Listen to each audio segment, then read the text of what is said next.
Welcome to the Calm Analytics channel. I'm Boris Tizengausen. August 18th, today's top news at this moment. Let's start with a video that is absolutely wild for any normal person, but not for the Russian Federation. So, a meeting between the governor of the Nenets Autonomous Okrug, Irina Gekt, and Putin. Let's take a look. И здесь, безусловно, приоритетом была поддержка участников специальной военной операции. У нас каждый 10-й мужчина ушел и подписал контракт на специальную военную операцию. Это, знаете, вот тоже такой северный характер и северный дух, когда целыми семьями уходят на фронт защищать родину. You understand, she is proud and rushing to report that every 10th man has been sent to the war. Whole families are going to the front, the governor says. And the hollow-eyed maniac is leafing through a booklet with some colorful pictures with an absolutely detached look. And also, I think you noticed that he is dissatisfied with something. Apparently, every 10th man sent to the front is not enough for him. He needs every 5th, every 2nd one to go. By the way, they themselves, without suspecting it, revealed the real scale of this senseless bloody meat grinder in which Putin is grinding up Russians. In principle, it is enough just to look at Russian cemeteries to understand the scale of this mass genocide of Russians that Putin has orchestrated. Another piece of news, also on topic. The head of the Central Election Commission, Ella Pamfilova, stated that Russians who left the country, in her opinion, they are fuckers. They betrayed the country and should be deprived of the right to vote in elections. Let me quote. I believe that those who left the country, betrayed the country, get out, Ella Pamfilova tells us. All traitors out, she declared in an interview. I wonder, does this apply to the children of officials, their families, who live abroad? And who, by the way, also own real estate there? Or is this some kind of special category? These are not traitors. Moreover, she also added that the law enforcement agencies of the Russian Federation have enough information, and it is important here to determine in the future who in Russia can vote and who cannot. This is the head of the Central Election Commission. Apparently, only one right remains in Russia, the right to die for Putin. There are no other rights left there. And here is another piece of news on the topic. In Russia, they have started arresting people for public complaints about gasoline shortages. In Volgograd, 5 residents were detained after a video appeal to Bastrykin regarding fuel shortages and the privileges of officials at gas stations. That is, some outraged residents recorded an appeal to the investigative committee addressed to Bastrykin saying, like, how can this be? Officials get their tanks filled completely, while ordinary Russians don't have enough fuel, and well, they were arrested for that.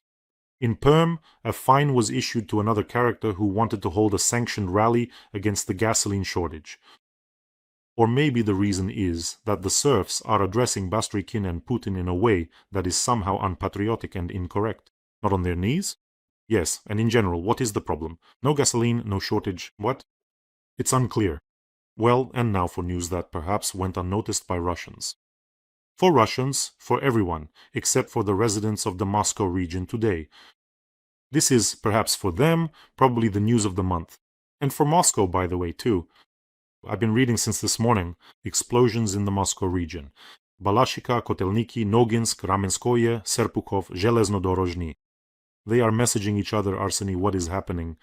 There are no alarms, no one is warning about anything. Explosions, explosions. So, in the Moscow region today, after a drone attack, tens of thousands of consumers were left without electricity. Likino Dulyovo and Orekovo Zuyevo. For now there. 109 transformer substations have been de-energized at once. A special operating mode has been introduced at the Pavlovsky Posad branch of MOESK, Moscow Region Power Grid Company. Do you know what that means? Why is this perhaps the news of the month for the Moscow region, for Moscow, and yes, perhaps for other Russian cities as well? The targeting has begun for de-energizing Moscow and the Moscow region. Yes, a difficult winter awaits us in Ukraine, but we have already been through more than one like this. And now just imagine a harsh Russian winter and a de-energized Moscow region. Even partially, not to mention Moscow itself. The fact that our drones are reaching there, I think, no longer raises any doubts for anyone. Add to this the Flamingo missiles with a warhead of over a ton and the ballistics that are on the way. It is quite possible to de-energize both the Moscow region, Moscow itself, and other Russian cities. It is August now, and one incident of damage to energy infrastructure leaves tens of thousands of consumers without power.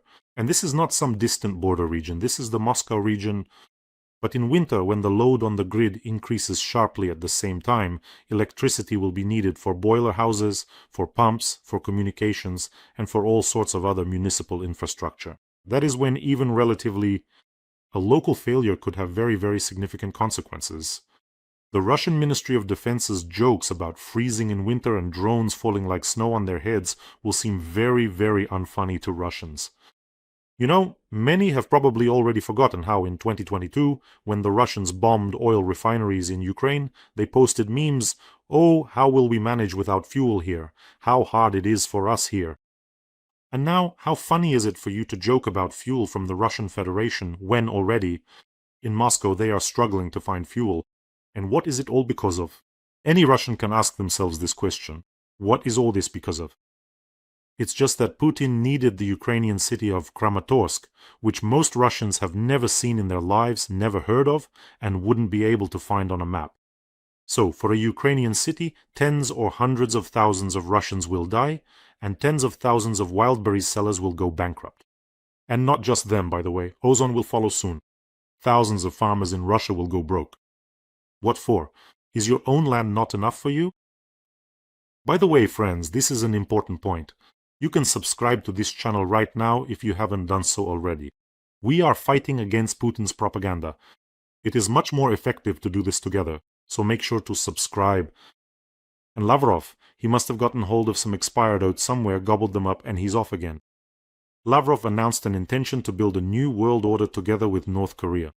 This is not a joke. Russia and North Korea are fighting together for the creation of a new world order, Lavrov stated. He wrote about this in a telegram to his North Korean counterpart, Choi Son-hui, on the occasion of Korea's Liberation Day. What kind of world order are you planning to build with Kim Jong-un? Both of you, the Russian Federation and North Korea, are vassals of China. Moreover, while North Korea was previously heavily dependent on China, Putin has done everything possible to make the Russian Federation's dependence on China simply critical. He even, just in case, taught his little Kabayev's Chinese. Everything is ready for the arrival of the Eastern Master. Now he just needs to kill off more Russians so they don't get under the feet of their Chinese masters. And everything will be ready. Take the Russian Federation, China. And I wanted to add about Wildberries, about the chain reaction involving billions and billions. Many people write that the destruction of Wildberries doesn't give us anything, and that it doesn't affect anything at all. It doesn't just affect things, it affects them significantly. The losses to the Wildberries infrastructure itself are estimated at approximately $2.5 billion. The infrastructure, and that's without the final count for Kaledino yet. But the warehouses are only the first level of the problem. I mean, such complexes are built with borrowed money. The facility is destroyed, the cash flow has disappeared, but the obligations to the banks remain. This means debt restructuring, deferrals, new risks for creditors, and so on. Next come the sellers. I mean, the value of the lost goods in the burned down Wildberries warehouses was estimated at approximately $9.5 billion. That is already serious. And this merchandise was also often purchased with borrowed funds. So it's a simple chain. The goods burned down. The seller lost revenue. There's nothing to service the loan with. The bank received a bad debt and the budget is missing out on huge tax revenues. And plus, related industries, logistics providers, contractors, transport owners, and so on and so forth. As a result, here we come to the main point. The potential damage could exceed $12 billion. And according to Kaledin, even more. 14 billion, that is by the most modest estimates. For comparison, the US war with Iran allowed the Russian Federation to earn an additional $17 billion in 4 months of extra revenue. Putin says a big thank you to Donald Trump. That is $4.25 billion per month, while the strikes on Wildberries in just 1 month mean minus $14 billion. So, now the question is, does this affect anything or not? Well, that is, it's a blow to logistics, to the business's working capital, and to bank loans. It certainly does affect it. That is, in essence, the strikes on Wildberries will soon eat up this additional profit from oil for the Russian Federation. And Ukraine, let me remind you, is performing a simply incredible feat. It is standing up to a giant enemy with oil, gas, help from other countries, and so on. That is, here is a huge enemy with a huge army. Ukraine is resisting, and it is also winning back its own lands and striking deeper and deeper into the territory of the Russian Federation. In every episode, we have an important fundraiser for the defense forces of Ukraine. Today, we are continuing the fundraiser for a pickup truck for the strike drone unit of the 117th Brigade, which is fighting in the Donetsk direction. The soldiers have recorded a video message for you. Please take a look. Бажаю міцного здоров'я. Мене звати Максим, я командир взводу ударних безпілотних авіаційних комплексів 4-го батальйону 117-ї бригади територіальної оборони. На сьогоднішній день тримаємо оборону Слов'янсько-Краматорської агломерації, не даючи просунутись ворогу з півночі. Потребуємо пікап. Відкриваємо збір разом з спільнотою Бориса Тізенгаузена на цей автомобіль. Допоможіть нам у боротьбі зі злом. Слава Україні! Героям слава! Let's help our warriors. The link to the fundraiser is in the description of this video. There is Mono, Private, and PayPal for those who want to help from abroad. Thank you so much. I speak for myself and for the hundreds of our warriors whom you have already helped. You are simply incredible. And traditionally, I remind you about the QR code in the corner, for those who are watching me, not on my channel, but on another one. The QR code leads to the fundraiser. Let's help our fighters. An important point from the interview with the deputy head of the GUR, Vadim Skibitsky, about how Putin plans to somehow influence the course of the war, to turn it around.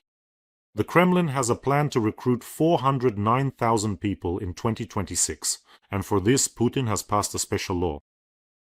Mr. Skibitsky says the bold ghoul recently signed a law, let me remind you, which reduces the list of crimes that prohibit signing a contract to participate in the war. That is in essence under the restriction. Now only traitors to the motherland, pedophiles and political prisoners remain. All other murderers, rapists, members of organized crime groups and drug dealers can sign contracts. And as of today, 28,000 people from this category have already signed a contract, stated the deputy head of the GUR. That is, they are expanding the list of those who can be sent from prisons to the war. But here I want to note that this is a double-edged sword. Some of these characters will definitely escape at one of the stages. The second point is that this category is prone to various absolute ruses in order to get discharged due to injury and return already amnestied, and even as a hero. I had a program where I talked about such cases, how Russian murderers from prisons, right after being pardoned by Putin, went to war, then returned to Russia, killed again, and then asked to go to war again. So, the film Cold Summer of 1953, for those of the old school who remember it with Anatoly Papanov, this film will seem like a walk in the park to Russians compared to what the Botox-filled subterranean creature has in store for them. And it is probably clear to everyone that a state that arms and legalizes murderers and members of organized crime groups. Through the front, it is not receiving soldiers, but a deferred social catastrophe. But there is another interesting figure. In July, last month, 39,000 occupiers signed a contract with the Ministry of Defense of the Russian Federation. This includes everyone, both those with criminal records and those without, while the losses of the Russian Federation in July amounted to 42,000, killed and wounded. So even taking into account the expansion of the prisoner category, the balance is still negative. It turns out, this means that after the elections, let's call them pseudo-elections to be accurate, Putin will have to resort to stricter mobilization measures, and that is when it will really stop being funny for many Russians. And the burned-out goods in the warehouse will seem like a minor issue. And here is another important piece of news. Putin's defense bank has reported multi-billion losses due to loan defaults. This is a crucial bank, PSB Bank, which serves as the backbone. The bank of the Russian military-industrial complex. It ended the first half of the year with a loss. In 6 months, it lost 50 billion rubles. Let me remind you, in the first 6 months of last year, it had a profit of 72 billion. This is the bank. It is among the top 5 in Russia by asset size and holds over 1 trillion in individual deposits in its accounts. Simply put, military factories are stopping their loan repayments. The bank is having to set aside tens and tens of billions for potential defaults. And in the end, the state will have to patch the hole from the budget, that is, from the pockets of Russians. Recently, the chief economist of Bank was fired, who simply spoke about these growing problems of the Russian economy. Another piece of news on the topic adding to the pile. Russian government bonds tumbled after a new series of strikes on oil refineries and Wildberries warehouses. The Russian government bond market, which experienced a sharp collapse in June, got a little breather and has plunged downwards again. In Russia, they call this negative growth. Important news for our European partners. Both news and a decision. The decision will come a little later. Russia has deployed a frigate with hypersonic missiles near a German island in the Baltic Sea. Following Putin's threat to seize Western vessels, remember he was tapping his glued-on 7-centimeter heel and saying, "We'll show you too, seizing Russian vessels." Well, the first actions have begun. We are talking about the frigate Admiral Kasatonov. The Telegraph is reporting on this frigate. It is equipped with caliber cruise missiles and hypersonic zircons, which are hypothetically capable of carrying a nuclear payload. This frigate was spotted near the German island of Fehmarn in the Baltic Sea, and it was sailing with its location transmitter turned off. This is also the second, let me remind you, Russian warship that has been transferred to the Baltic Sea in recent weeks. At the end of July, the destroyer Admiral Levchenko was sent there. I looked at the map. In essence, Putin has brought a missile frigate right up to the maritime gateway of the Baltic. That is, the Danish straits are nearby, through which the Baltic is connected to the North Sea and the Atlantic. And here is an interesting point. Russian ships have already encountered Ukrainian drones in the Baltic Sea. But so far, this has happened in ports, in the port of Primorsk and at a naval base. Kronstadt, that's where Russian warships were burned. And if our partners are a little bolder, it is quite possible that in the near future, unidentified drones, aerial, naval, and perhaps even underwater ones, will quickly explain to Admiral Kasatonov and Admiral Levchenko what's what. Let me remind you, this is if our partners are a little bolder and they have no other choice. This nonsense is getting out of hand, it's getting cocky, so it's time for Kasatonov and Levchenko to follow the cruiser. The Moskva only in the Baltic Sea this time. And one more very characteristic piece of news. Yesterday, August 17th, the Appellate Collegium of the Supreme Court of the Russian Federation finally confirmed the removal of Yabloko. The decision has entered into force. Yabloko will not be on the ballot on September 20th. It will not be. The Putin regime's fear even of permissible opposition is now visible to everyone. After all, the party was registered initially. It was supposed to get its, say, conditional votes, 1 to 3%, but in fact to gather a small protest electorate, as they thought in the Kremlin. But when the ratings started to grow and exceeded 9%, it was decided to urgently remove Yabloko. It is clear that the final order for the exclusion was given by Putin personally. Such decisions are not made without him. There, a cowardly underground rat, right? He wanted to play at conditional democracy for the West and most likely for Donald Trump, but even that didn't work out. Just imagine he has total control over the security forces, the intelligence services, television, the army, the internet, and yet he is still afraid. Propaganda is no longer coping, that is, this fear is visible to everyone. Taking the parade in an alleyway in St. Petersburg. The body doubles, who are barely holding it together, these replicants that look like Putin, are touring all over the Russian Federation. That is, even the propaganda is no longer coping. It cannot hide this fear when there is already rumbling in the Moscow region and in Moscow itself. And the turning point happened, I think, when the war for Russians stopped being a war only on television. Ukrainian drones are flying further and further, missiles are already hitting Russian factories, and it will only get worse for Russians from here on out. And winter? In Russia, it is very cold. I will remind you that Putin is afraid, terribly afraid, and does not understand what he should do. Well, and we know what we need to do. First of all, take care of yourselves, take care of your loved ones, subscribe to this channel, and let's help the armed forces of Ukraine. Let's help our warriors from the 117th Brigade. The link to the fundraiser is in the description of this video. Have a peaceful day, everyone, and glory to Ukraine.